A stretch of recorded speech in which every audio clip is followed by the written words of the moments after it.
Takže ahoj, já vás vítám u mého prvního zombie tutoriálu. Tak snad se povede. Tak, jdeme na to. Rozstřihnu si houbičku na nádobí.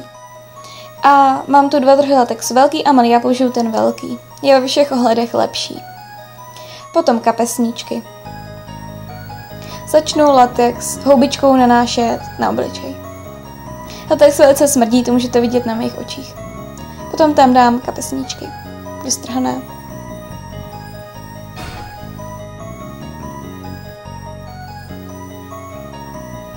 Na kapesníčky nanesu vrstvu latexu.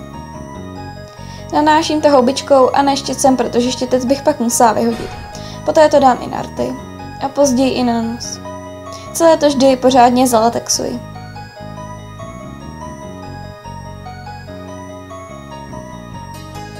Udělám hodně vrstev, aby to bylo pevné. Celé to ještě ke konci pořádně zalatexuji a vyfénuji. Vyprostřed si vytvořím dírku a konce té dírky nůžkami budu stříhat na malé proužky. Je to proto, aby až to potom budu trhat, aby se mi to lépe trhalo.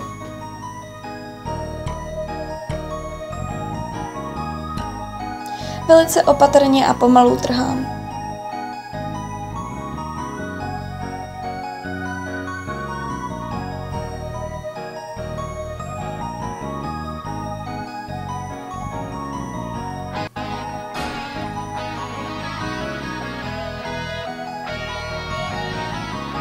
Pokud to mám hotové, vytvořím ještě na čele z latexu ten samý proces. Poté jsem si vymodelovala z vosku tvary připomínající zuby a lepila jsem je tam. Chvíli trvalo, než zaschly, takže jsem je chvíli přidržela a poté uschly. Takhle jsem nanesla několik tvarů. Tak, tady už mám hotovo. A teď vytvořím efekt připomínající prostřelenou hlavu na čele. Vymodelovala jsem si kuličku, přiložila ji na čelo a konce jsem rozetřela do ztracena.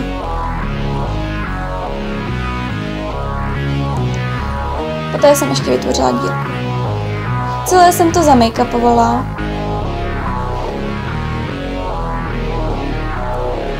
A nanesla do zranění černou.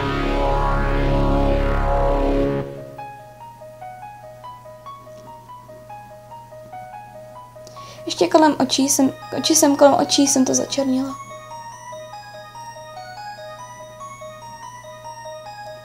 Celé jsem to zapudrovala černou.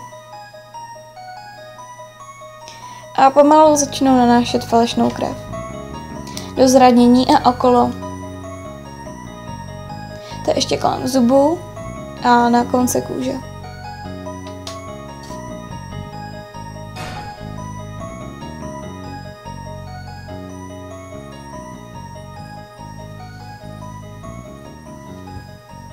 Dala jsem tam trochu vaty, aby to vypadalo jako rozedržené maso.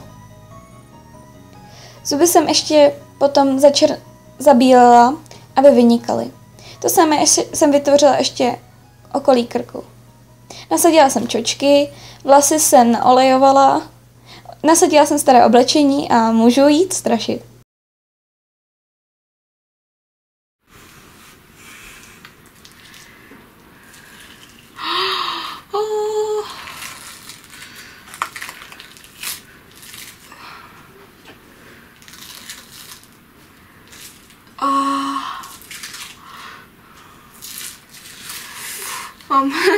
Musím rychle, mám málo baterky.